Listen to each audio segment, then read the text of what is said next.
أعوذ بالله من الشيطان الرجيم. بسم الله الرحمن الرحيم. سيقول السفهاء من الناس ما ولاهم عن قبلتهم التي كانوا عليها قل لله المشرق والمغرب يهدي من يشاء إلى صراط مستقيم.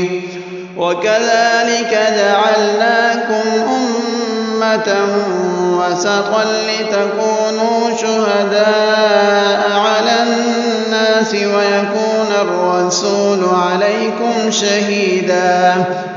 وما جعلنا القبلة التي كنت عليها إلا لنعلم من يتبع الرسول ممن ينقلب على عقبيه وإن كانت لكبيرة إلا على الذين هدى الله وما كان الله ليضيع إيمانكم إن الله بالناس لرءوف رحيم.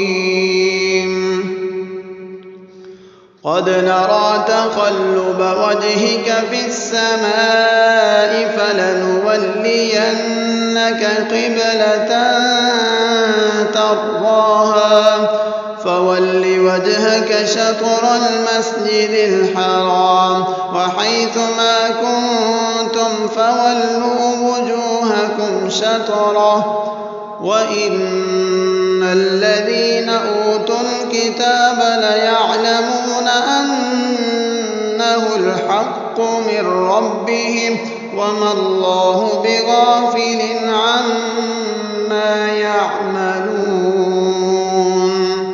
ولئن أتيت الذين أوتوا الكتاب بكل آية ما تبعوا قبلتك وما أنت بتابع قبلتهم وما بعضهم بتابع قبلة بعض ولئن اتبعت أهواءهم من بعد ما جاءك من العلم إنك إذا لمن الظالمين.